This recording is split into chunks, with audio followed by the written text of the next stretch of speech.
नमः श्रीवर्धमानाय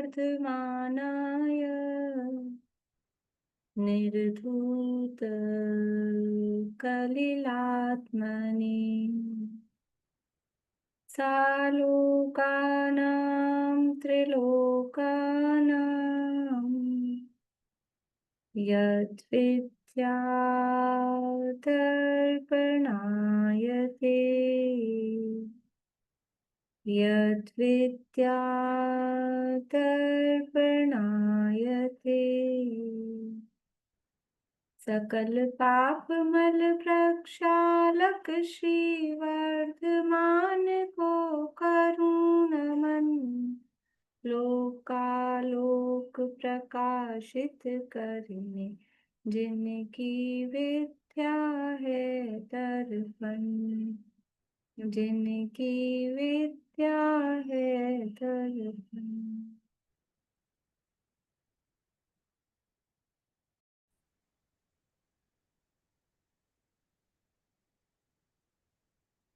रत्नकरण शाकाचार नामक ही ग्रंथ है, आचार्य महाराज समंतभद्र स्वामी द्वारा रचित। इसके अंतर्गत भावना अधिकार अपना चल रहा है और उस भावना अधिकार में क्या प्रकरण चल रहा है?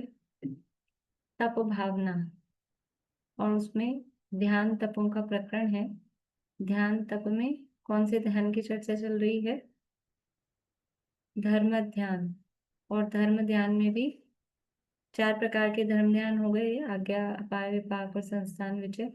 इसके बाद में जो अन्य प्रकार से 4 प्रकार के धर्म ध्यान कहे हैं, पिंडस्थ, पदस्थ, रूपस्थ और रूपातीत। उसमें से रूपस्थ ध्यान के अंतर्गत समर्षण में विराजमान अनंत परमात्मा के स्वरूप का विचार करना कि रूपस्थ ध्यान है। तो वो समर्षण का स्वरूप कैसा है, उस समर्षण की रचना को हमने विस्तार से अमन जी के माध्यम से 8-10 दिन हो गए हैं, उनके माध्यम से हमने अच्छे से देखा है। अब अपन कुछ पहले यहाँ से पढ़ते हैं। ये यद्यपि उस दिन रीडिंग तो की थी, लेकिन अब इसको पढ़ते पढ़ते ख्याल में लेना है। जो जो रचना अपन ने पढ़ी है उसको ख्याल में लेना है। और फिर आज समय बचेगा तो ठीक है, नहीं तो अपन फिर अष्ट प्रातिहार्यों के स्वरूप के संबंध में भी थोड़ी सी चर्चा और करेंगे। यहाँ देखिए पेज नंबर 411 रत्नकरण शाकाचार में समोशरण वर्णन।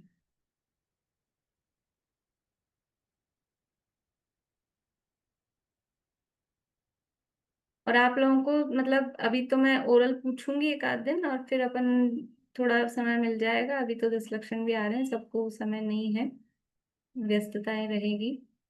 इस समर्षण समर्षण के टॉपिक का अपन एग्जाम लेंगे, क्योंकि जब तक एग्जाम नहीं लेंगे तब तक दोबारा खोल के कोई पढ़ेगा नहीं और कुछ चीजें याद करेंगे नहीं।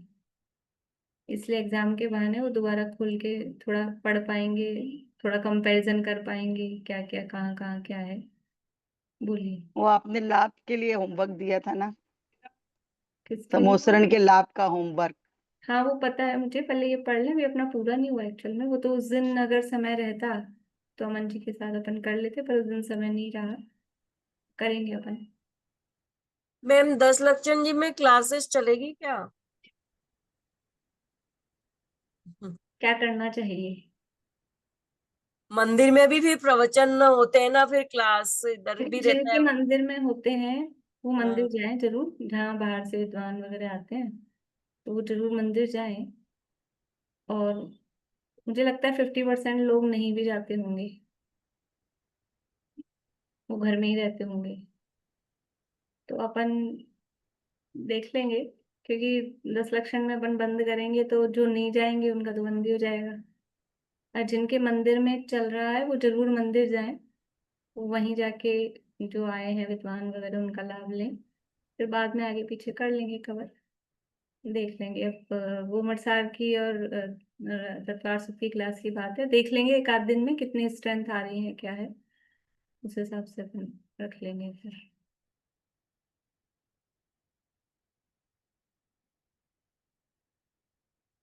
बोलिए।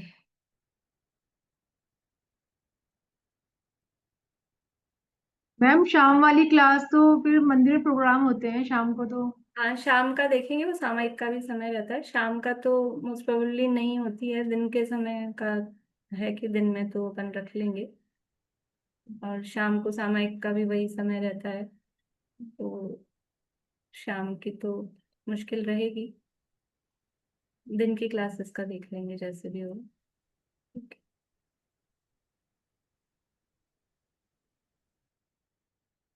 पेज नंबर 411 है, समौशरण वर्णन।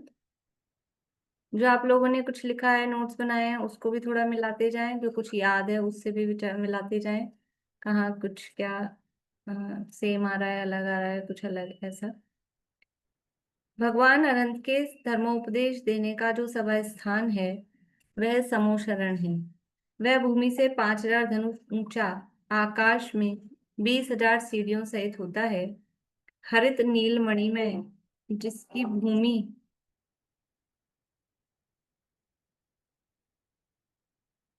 समवृत्त झालर के आकार का गोल होता है, ऐसा दिखता है मानो 3 लोक की लक्ष्मी का मुख अवलोकन करने का दर्पण ही है। हरित नीलमणि में मतलब एक्चुअल में हरा और नीले को सिमिलर एक ही उसमें गिनते हैं, पीटीओ कैसे बन हरा और नीला, तो वो हरित नीलमणि में। वीडियो दिख रही है मेरी?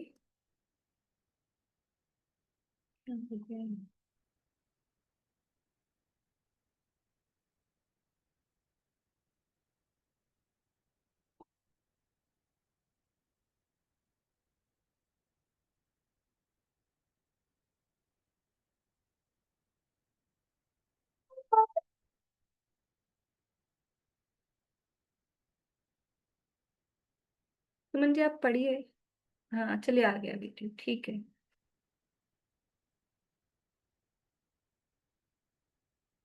तो अपन ने जो पढ़ रखा है वो नीलमणि में ऐसा पढ़ा, लेकिन हरा और नीले को सिमिलर मानते हैं, इसलिए हरित नीलमणि में यहाँ कहा है।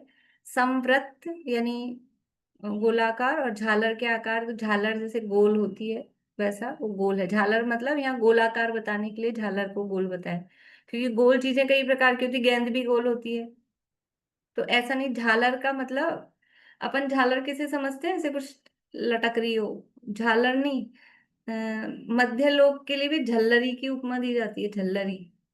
तो वो झल्लरी और झालर का वहां अर्थ होता है ऐसा प्लेन प्लेट टाइप, जो जिसे अपन तश्तरी बोलते हैं कहीं कहीं किसी उसमें, प्लेट, उसको झल्लरी झालर उसको बोलते हैं। तो ये जो समवर्षण है ये भी जैसा मध्य लोक है इस तरह का गोलाकार है। ठीक। इस सभा स्थान का वर्णन करने को कौन समर्थ है? इसका सूत्रधार सौधर्मेंद्र है, जो अनेक प्रकार की रचना करने में समर्थ है। उसका वर्णन हम सरीखे मंदबुद्धि कैसे कर सकते हैं? तो भी शुभ ध्यान होने के लिए तथा श्रवण चिंतवन कर भव्य जीवों को अति आनंद होने के लिए कुछ वर्णन करते हैं। 12 योजन प्रमाण। ठीक है, संवर्षण का विस्तार कितना है? 12 योजन। 12 योजन प्रमाण। इंद्र नीलमणि में समृद्ध भूमिका तक अनेक रंगों के रत्नों की धूल से बना धूलिशाल कोट है। तो 12 योजन प्रमाण जो भूमि है उसमें धूलिसाल कोट कैसा है? धूलिसाल कोट 12 योजन का है क्या? धूलिसाल कोट 12 योजन का नहीं है, वो तो उसका अगर हम सरकमफ्रेंस निकालेंगे तो वो अलग आएगी। लेकिन जो पूरी 12 योजन की भूमि है उसको पूरा गोलाकार रूप से घेरा हुआ है। कहीं पर तो हरित मणियों की कांति से आकाश हरित किरण में शोभित हो रहा है, कहीं पर पद्मराग मणियों की प्रभा से व्याप्त है, कहीं मेचक मणियों की प्रभा से व्याप्त है। मेचक यानी अनेक रंगों की, ठीक है। पद्मराग मणियों की यानी रेडिश। कहीं चंद्रकांत मणियों की से व्याप्त चंद्रमा की ज्योत्सना चांदनी यानी वाइट। और कहीं पर स्वर्ण में धूल की कांति से यानी वो येलो या गोल्डन। तो ऐसे 5 रंगों वाला वो धूलिसाल कोट है। अनेक कांतियुक्त रत्नों की प्रभा से यह धूलिसाल कोट आकाश में वलयाकार इंद्रधनुष के समान शोभायमान हो रहा है। तो वो 5 कलर उसमें दिख रहे हैं, तो ऐसा लग रहा है इंद्रधनुष है। अनेक रत्नों की प्रभा के पुंज धूलिसाल कोट की 4 दिशाओं में स्वर्ण में 2-2 स्तंभ हैं। उन स्तंभों के अग्रभाग में लूंबते हुए मकराकृत तोरण हैं, जिनमें रत्नों की मालाएं सुशोभित हैं। ये स्तंभ कहाँ हैं? जो हमने गोपुर द्वार देखे थे, गोपुर द्वार के साइड में स्तंभ थे। ख्याल आ रहा है? देखिए कहाँ है चित्र।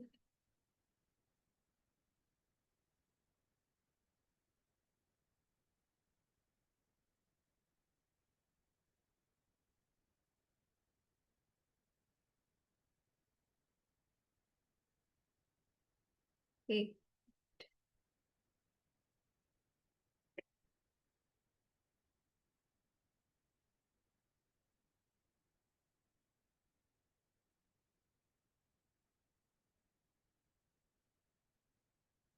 चलिए, वो बंद हो गया चित्र। हाँ, समझ आया आप लोगों को? गोपुर द्वार के साइड में थे, ठीक है ना? और जिनको अब ख्याल नहीं हो तो वो पूरी पीडीएफ, जो बुक की पीडीएफ भेजी टेलीग्राम पे, उसमें लास्ट में सारे चित्र दिए हुए हैं, तो वहां से देख सकते हैं। और बाकी कुछ चित्र शुरू होके वाले तो मैंने भेजे हुए थे।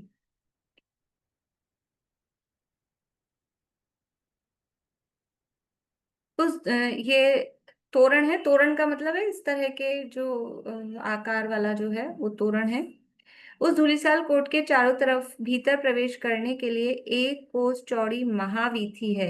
1 कोस चौड़ी, 1 कोस की चौड़ाई है, और वो महावीथी है, सड़क है। उस महावीथी में कितनी ही दूर जाने पर वीथी के बीच में बहुत ऊंचे स्वर्ण के मानस्तंभ हैं। सबसे पहले मानस्तंभ आए थे। उन मानस्तंभों के चारों तरफ 4-4 द्वारों सहित 3-3 कोट हैं। उन तीनों कोटों के बीच में 16 सोपान युक्त पीठ है। ये 16 सोपान क्या चीज है? 16 सोपान कौन से हैं?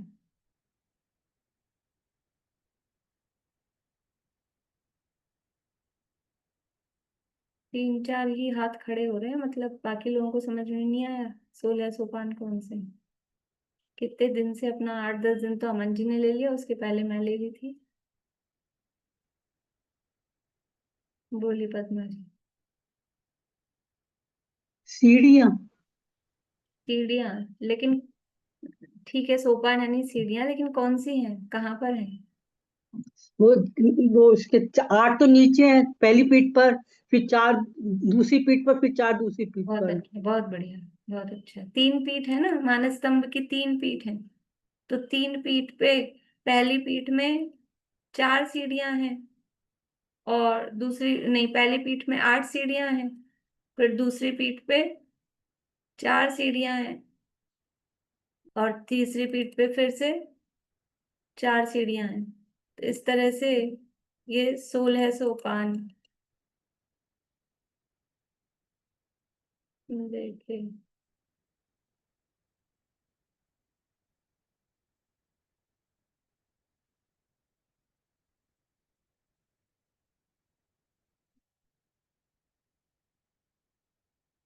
ये ख्याल आ गई। ये पीठ, जहां भी पीठ है वहां तीनों जगह यही रचना है। तो मानस स्तंभ की पीठ है, तो ये पहली जो पीठ है, इस पे ये 8 सीढ़ियां, फिर 4 और 4, तो ये सब मिला के हुई 16। ठीक है। 16 सोपान युक्त पीठ है। उन पीठों के बीच में बड़े ऊंचे मानस्तंभ हैं। वे पीठ सभी ईसुर असुर मनुष्यों द्वारा पूज्य हैं। उन मानस्तंभों को दूर से देखते ही मिथ्या दृष्टियों का मान चला जाता है। मानस्तंभ क्यों कहते हैं? तो अलग अलग तरह से उसकी व्युत्पत्ति की गई है, कि लोग अपना मान वहीं छोड़ देते हैं, लोगों का मान स्तंभित हो जाता है, इसलिए मान स्तंभ। लोग अपना मान छोड़ छोड़ के गए तो मान का ढेर लग गया, इसलिए उसको मानस्तंभ। मतलब अलग अलग तरह से उसकी कल्पना करके व्युत्पत्ति की गई है। मतलब यह है कि उसको देखते ही सबका मान चकनाचूर हो जाता है। मान क्या है? मान का मतलब है अपने आप को ऊंचा बड़ा मानना, और वो इतना ऊंचा मानस्तंभ और वहां भी भगवान विराजमान है, तो उसको देख के आदमी को लगता है हम कहाँ हैं, चींटी के बराबर भी नहीं है। तो ऐसा करके वो मान गल जाता है। उन मानस्तंभों के मूल में पीठ के ऊपर स्वर्ण में जिनेन्द्र की प्रतिमाएं विराजमान हैं। उनका इंद्रादि देव क्षीर समुद्र के जल से अभिषेक करते हैं। उस जल से वह पीठ पवित्र होती रहती है।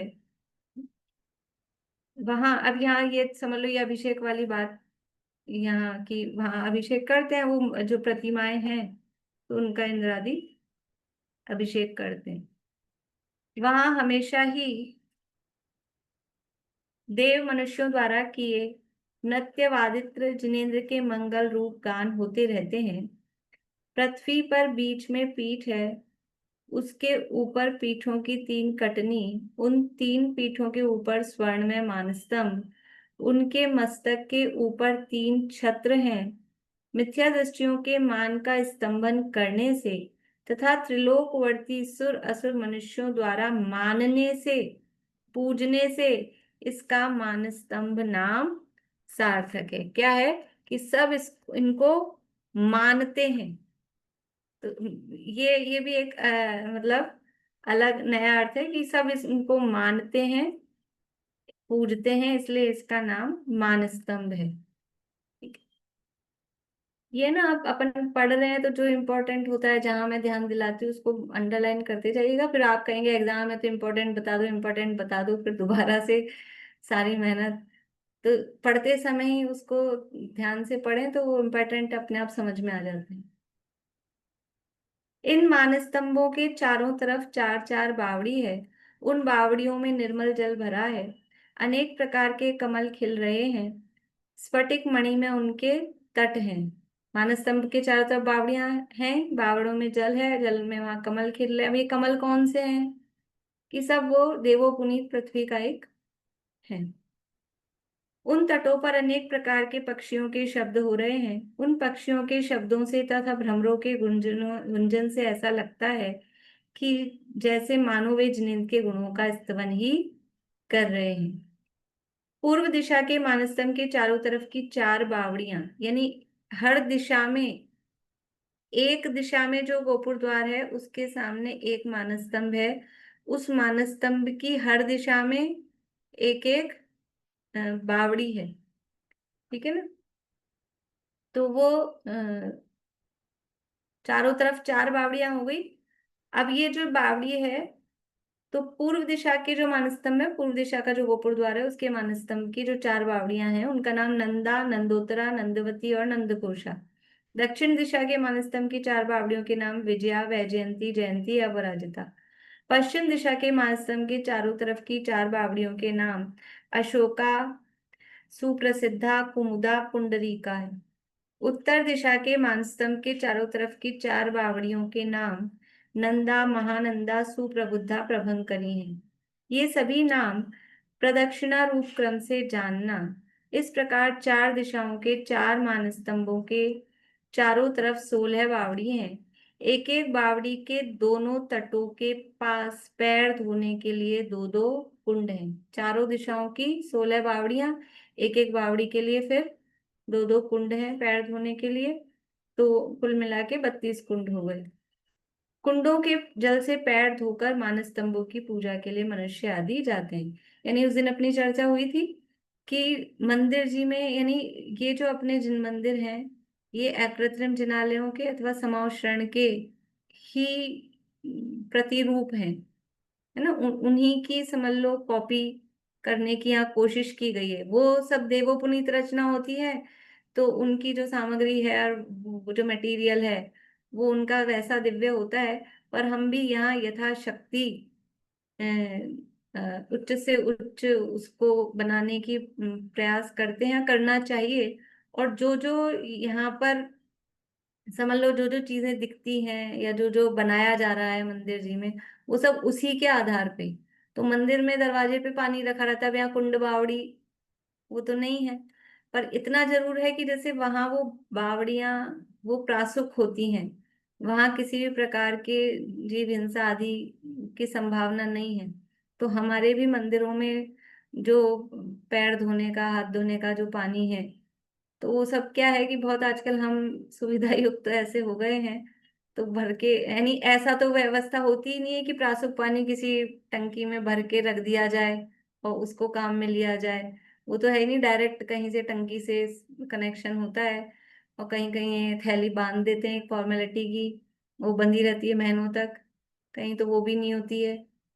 तो थोड़ा बहुत इस पे भी हमको ध्यान देना चाहिए कि वो जो समौषण का ये प्रतीक है, तो वहां पर वो सब निर्दोष रीति से चलता है, तो यहाँ भी हम उसको यथा योग्य पालन कर सकें। अदरवाइज अपने हाथ में नहीं रहता है, तो फिर क्या करें कि अपने घर से अपनी बाल्टी बोतल भर के लाओ रासक पानी का, उससे पाँव धो, सीधी सी बात है, और क्या है।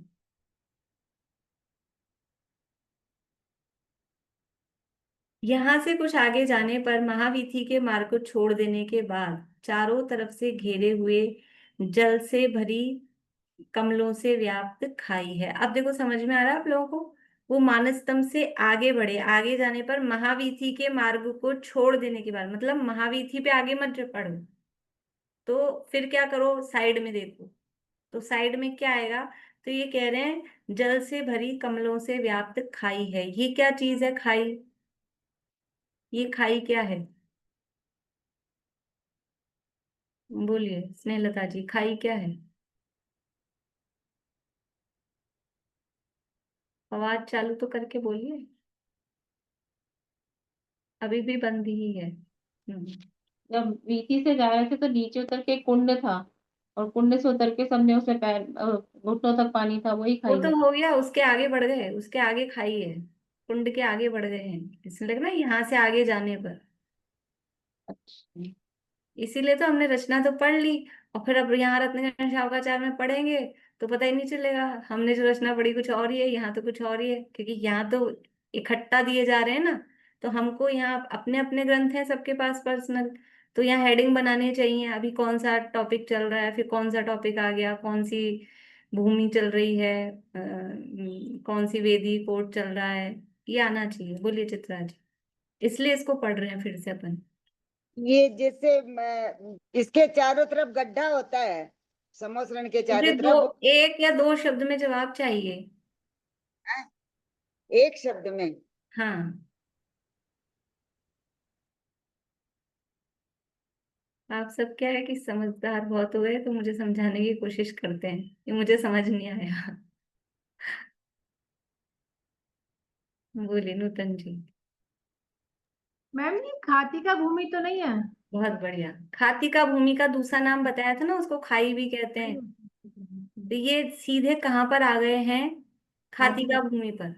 और आप लोगों को ध्यान हो, जब मैंने पढ़ाया था, यानी जब अपन सत्य प्रसाद भूमि और खातिका भूमि की चर्चा अपन कर रहे थे, तो मैंने आपको बताया भी था कि हरिवंश पुराण में और यहाँ रत्नकरण शावकाचार, आदि पुराण में रत्नकरण शावकाचार में चैत्य प्रसाद भूमि का वर्णन नहीं है, सीधे खातिका भूमि का वर्णन है। ये समझ आ गया अब? यहाँ चैत्य प्रसाद पे आए ही नहीं है, मानस सम के बाद सीधे खाई आ गई है इनकी। तो अपन इस पैराग्राफ से ऊपर खाती का भूमि ऐसा हेडिंग, मतलब उसको अपने हिसाब से जैसा अपन ने पढ़ा है उसको उस हिसाब से सेट कर लीजिए, बुक में ही आपके मतलब नोट्स जैसा हो जाएंगे। ठीक है ना? अब ये रचना का वर्णन है, जैसा उनको दिखा समझ लो उसको।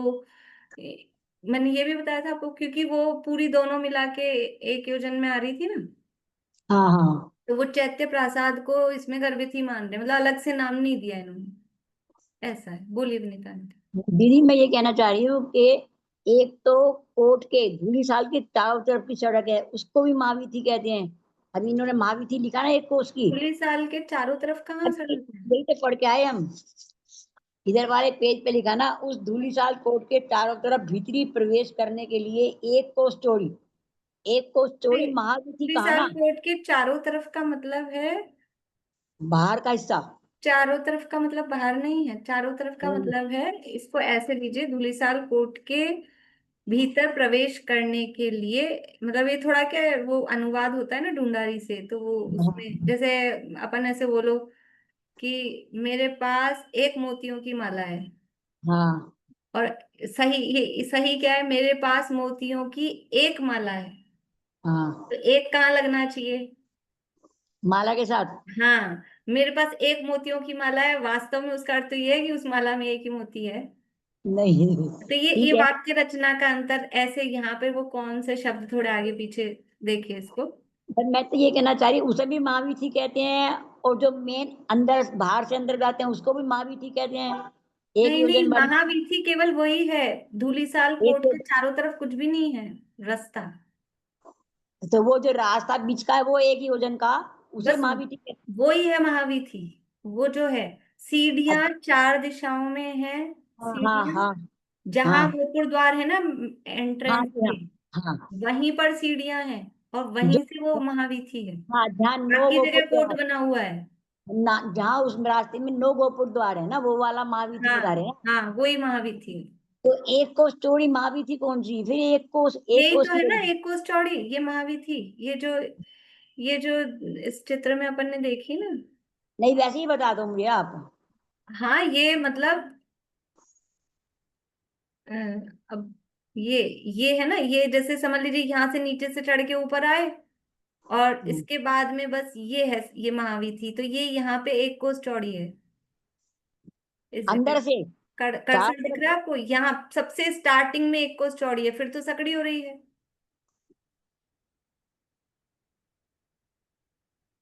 और यहाँ पर कोई वीथी नहीं है, ये आप जो कह रहे हैं ना, ये मतलब इधर इधर इसके चारों तरफ यहाँ कोई वीथी नहीं है। वीथी केवल यही है। चलो दीदी, वैसे तो एक योजन है, यहाँ एक कोस चौड़ी बताई। अरे योजन लंबाई है, चौड़ाई ऐसे, ये मैं कर्सर दिखा रही हूँ ना आपको, ऐसे ऐसे देखिए, ये चौड़ाई। एक योजन तो यूं लंबी है। अच्छा अच्छा, ठीक है दीदी, धीरे धीरे आएगी, अभी समझ नहीं आई। हम्म, एक मिनट।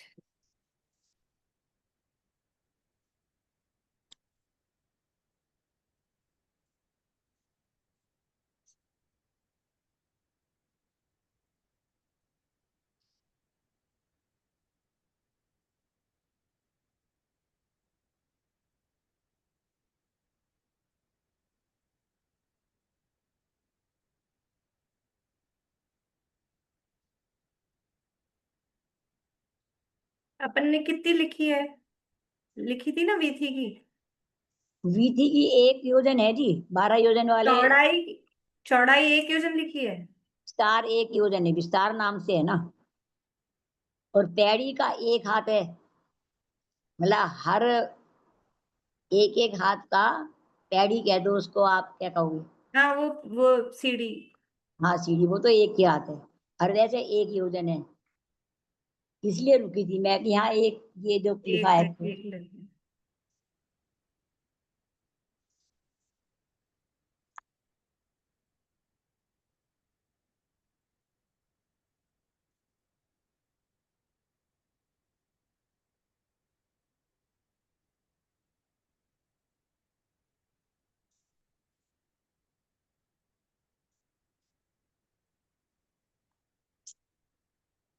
देखो लंबाई तो इसकी अपन ने लिखी थी 6.25 योजन, हाँ दीदी, वो तो उसके हिसाब से आएगी 12 योजन के हिसाब से। हाँ 6 योजन पीठ तक जाएगा, वो तो लंबाई है, चौड़ाई में एक योजन लिखा है, ठीक बात है है ना। आपकी। हाँ और यहाँ ये कोस कह रहे हैं, हाँ। कोई अंतर है ना इन चीजों में। बस मैं दीदी यही कह रही थी, मुझे तिल्लो पंडिती का कहीं डिफरेंट नहीं लगा, वो सही सही जो पढ़ाया भैया ने वो और तिल्लो पंडिती बराबर मिला। तो तिलोय पन्नति के आधार पे मूल रूप से बनाया, हाँ, बाकी हरिवंश पुराण में, आदि पुराण में यहाँ थोड़ा थोड़ा डिफरेंस मिलता थोड़ा है, थोड़ा तो डिफरेंस एक है, को आधार मानना ही पड़ता है अपने को। एक मानना पड़ता है, बिल्कुल ठीक है। इसलिए मैंने ना इनके आधार पर महावीर भगवान के समूह शरण का वर्णन बनाना चाह रही थी लिख के एक पेपर पे। फिर मैंने हम्म। कहा एक योजन का वो क्या करूं, या एक कोस का करूं। एक कोस का करूंगी तो बहुत छोटा बैठ ये जाएगा। अंतर है ना, एक कोस चौड़ी और वहां अपन ने एक योजन चौड़ी लिखा है, तो एक योजन यानी वहां तो 4 कोस की हो गई। हाँ जी हाँ। ये तो काफी अंतर हो गया है। हाँ वैसे दीदी होना चाहिए एक योजन ही, क्योंकि महावीर भगवान के आते तक एक कोस में बावड़िया भी बनेगी, मानस स्तंभ भी बनेगा, भैया कह तो रहे थे कि दो हम्म। हजार धनुष बहुत होता है। पर वो जो आप कह रहे हो चारों तरफ है, वैसा चारों तरफ नहीं है, वो है तो ऐसा ही। हाँ नहीं, हाँ वो बात आपकी बिल्कुल सही कहू, मेरे मन में इसलिए आया कि वो हम्म, 1 कोस है, वो 4 कोस है, तो इसका मतलब ये कर लो। मैं ऐसा ही समझ बैठी थी, लेकिन आपकी बात से अब मेरा संशोधन तो हो गया ना कि हाँ ये उसी विधि की बात है। बोलिए सुमन जी बोलिए। हाँ, वो मैंने उनके चित्र को देखकर चित्र ही बना लिया था। तो एक योजन का मतलब 8,000 धनुष प्रमाण बताया था उन्होंने। हाँ सीढ़ियां चढ़कर जो चौड़ाई है, विस्तार, वो 8,000 हाँ धनुष वो का। 8,000 धनुष मतलब वही 4 कोस। हाँ, चार और कोस हो गए, यहाँ 1 कोस ही बता रहे हैं। तो ये जो हाँ। इन्होंने अंतर भी दिए हैं अलग अलग, उसमें से अपन देख लेंगे। ठीक है, कहाँ कहाँ डिफरेंस है यहाँ मार्क कर लीजिए कि यहाँ अंतर आ रहा है अपने। आगे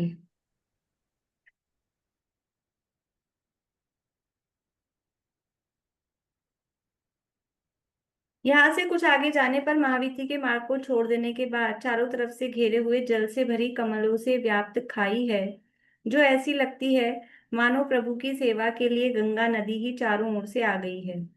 उस खाई रूप आकाश में तारा नक्षत्रों के प्रतिबिंब समान पुष्प सुशोभित हो रहे हैं।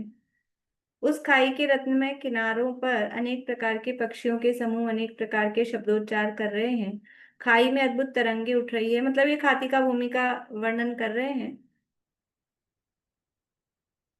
उस खाई तक 1 योजन चौड़ा गोल विस्तार है। उस खाई तक उस खाई तक पूरा 1 योजन का ले लिया इन्होंने, है ना। अपन ने भी वो धूलिसाल कोट, फिर चैत्य प्रासाद, उसके बाद में अगली वेदी, और फिर खाती का, ये सब मिला के 1 योजन में लिया था। तो वहां तक 1 योजन हो गया। उस खाई की भूमि के भीतरी भाग में चारों तरफ घेरे में लताओं का वन है। अब खाई की भूमि का भीतरी भाग मतलब क्या हुआ? खाती का भूमि के बाद में अब क्या आएगा? खाई की भूमि का भीतरी भाग, बोलिए दीपिका जी। नेक्स्ट वाली लता भूमि आई। बढ़िया, नेक्स्ट वाली अब लता भूमि आ गई। ये मतलब क्या, कंटिन्यूस में वर्णन करते जा रहे हैं। इसी तरह का वर्णन धवला में भी ऐसा ही दिया है, वहां कोई हेडिंग वाइज अलग अलग नहीं दिया, कंटिन्यूस में। पुराणों में भी सब में ऐसे ही, ये तो अपन ने निकाला है ना, मतलब तो अलग अलग हेडिंग डाल के वहां इकट्ठा ही वर्णन चल रहा है ऐसा। तो ये तीसरी भूमि आ गई, लता भूमि। उस लता वन में अनेक प्रकार की लताएं, छोटे गुल्म वृक्ष समस्त ऋतुओं के फूलों से व्याप्त हैं, जिनमें अनेक प्रकार के पुष्पों की लताएं उज्जवल पुष्पों से ऐसी लगती है मानो देवांगनाओं के मंद हास्य की लीला को धारण किए हैं, उनके ऊपर भ्रमर गुंजार कर रहे हैं। ये समझ लो वो सब साहित्यिक वर्णन वैसा है, तो ये तो। तथा मंद सुगंध पवन से बेलें वृक्ष झूम रहे हैं, उन बेलों के वन में बहुत से क्रीड़ा करने के छोटे छोटे पर्वत हैं। रमणीक शैयाओं सहित स्थान स्थान पर लताओं के मंडप बने हुए हैं। मंडप देखे थे अपन ने, जगह वहां पे मंडप बने हुए हैं, वहां बैठ जाते हैं आराम, मतलब क्रीड़ा करते हैं, जिनमें अनेक देव देवांगनाएं जिनिंद का यशोगान करते हैं। अनेक लता भवनों में हिमालय के समान शीतल चंद्रकांत मणिमय शिलाएं देवों के विश्राम के लिए रखी हैं। धूलिसाल कोट से लगाकर पुष्पवाड़ी तक 2 योजन का गोल विस्तार है। अब ये पुष्पवाड़ी किसे कह रहे हैं? पुष्पवाड़ी किसे कह रहे हैं यहाँ पर? ये 2 योजन तक का कहाँ का हो गया? बोलिए रेणु जी, 2 योजन तक कहाँ तक का हो गया? उपवन भूमि तक। उपवन भूमि तक, मतलब ये उपवन भूमि को पुष्पवाड़ी कह रहे हैं कि लता भूमि को?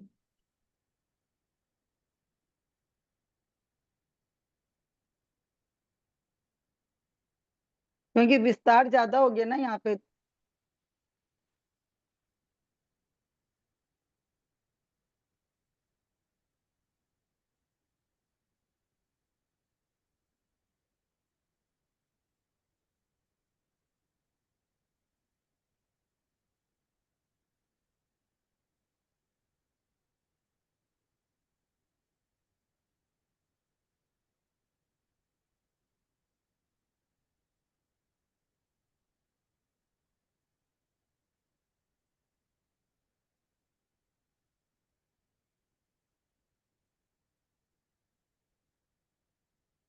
लता भूमि को कहा पुष्पवाड़ी।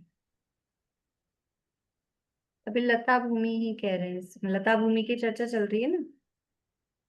तो ये जो ये पुष्पवाड़ी कह रहे हैं ना, धूलिसाल कोट से लेके पुष्पवाड़ी तक, तो लता भूमि तक 2 योजन, 1 योजन तो हुआ था खातिका तक, और फिर उसके आगे वो 666.67 का तो कोट वेदी जो वो था, और उसके आगे का ये पुष्पवाड़ी थी।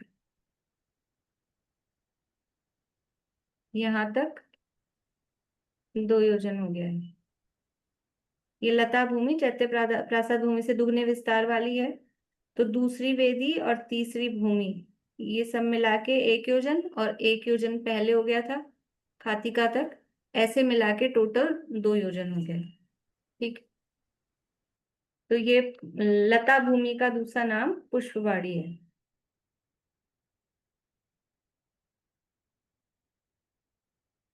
आगे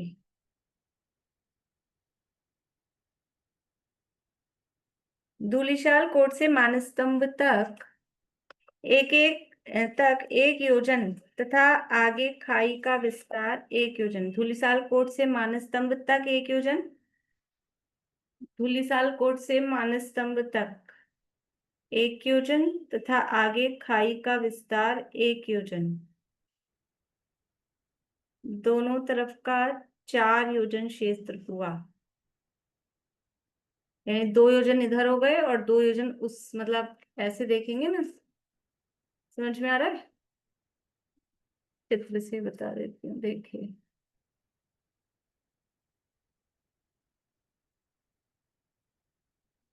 जैसे इसी चित्र में देख लेते हैं, जैसे ये यहाँ से यहाँ तक मान लीजिए, यहाँ से यहाँ तक ये हो गया 2 योजन, तो इधर भी ये यहाँ से यहाँ तक 2 योजन। इधर से ऊपर यहाँ से देख लीजिए, असली जो नाम दिए चैत्य प्रासाद भूमि और खातिका भूमि और लता भूमि, यहाँ तक मिला के हो गया 2 योजन। तो 2 योजन इधर, और इधर भी देखेंगे तो ये यहाँ तक, जो ये लता भूमि, ये समझ लो एक ब्लैक लाइन तक, यहाँ तक 2 योजन।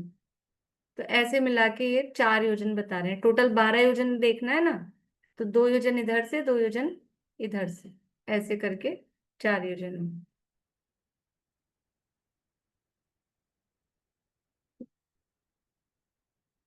यहाँ से महावीथी के बीच में जितनी दूर जाओ, वहां चारों तरफ तपाए हुए स्वर्ण के समान स्वर्ण में प्रथम कोट उस भूमि को घेरे हुए है।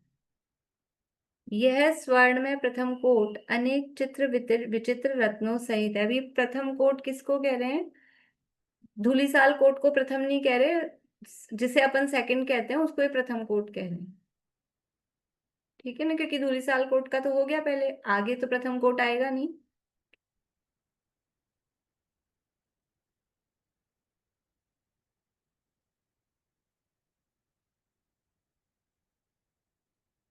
यह स्वर्ण में प्रथम कोट अनेक चित्र विचित्र रत्नों सहित है।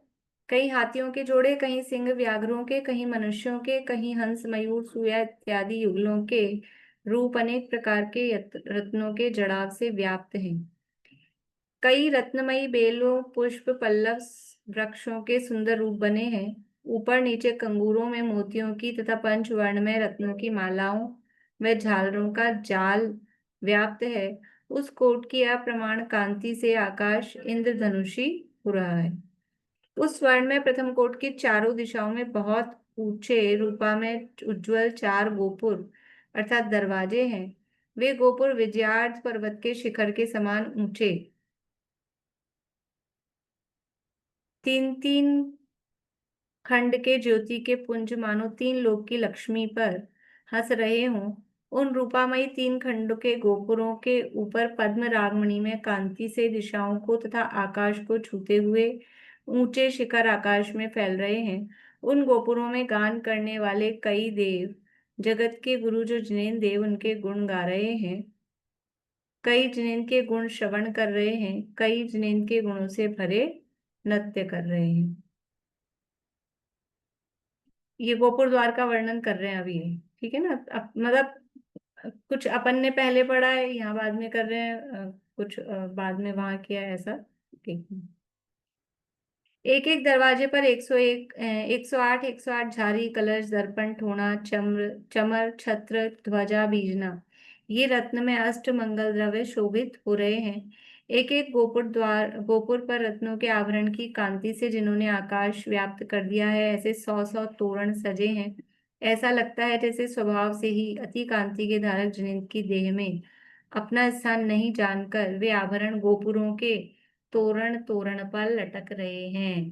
देखो वो कितनी अच्छी उपमा दी है कि वो आभूषण सोच रहे थे हम जिनेंद्र भगवान के शरीर पर सुशोभित हो, वहां जाके हमारी शोभा बढ़े। आभूषणों से जिन्हें भगवान की यानी समझ लो जब वो गृहस्थ अवस्था में थे तो आभूषणों से उनकी शोभा नहीं थी, वो उनको धारण करते थे तो आभूषण सुशोभित होते थे उससे। वो आभूषण अपने आप को, अगर वो समझ लो कल्पना ऐसे की, वो उनको अपने आप को धन्य मान रहे थे, लेकिन अब वो तो धारण कर नहीं रहे हैं। तो जिनेंद्र की देह में अपना स्थान नहीं जानकर वे आभरण गोपुरों के तोरण तोरण पर लटक रहे हैं, इसलिए वो भगवान तो धारण नहीं कर रहे तो हम दरवाजे पे ही लटक जाएं, इसलिए वो वहां पर लटक रहे हैं। एक एक द्वार के बाहर भूमि में नव नव निधियां, तीन भुवन का उल्लंघन करने वाले जिनेंद्र प्रभाव की प्रशंसा कर रही हैं। समझ लो कुछ चीजें जैसे भक्तामर में दिया ना, 3 लोग से भी आपका मतलब ये जो 3 भुवन का उल्लंघन करने वाले जिनेंद्र भगवान का प्रभाव, यानी जिनेंद्र भगवान का प्रभाव कैसा है कि 3 लोग को भी तोड़कर फाड़कर बाहर निकल रहा है उल्लंघन करके, ऐसा जैसे मानो वितराग भगवान से तिरस्कार पाकर वे नवनिधियां द्वार से बाहर पड़ी हैं, ठुकरा दिया उनको, जाओ दरवाजे के बाहर, तो ऐसे वो बेचारी दरवाजे पर पड़ी हैं।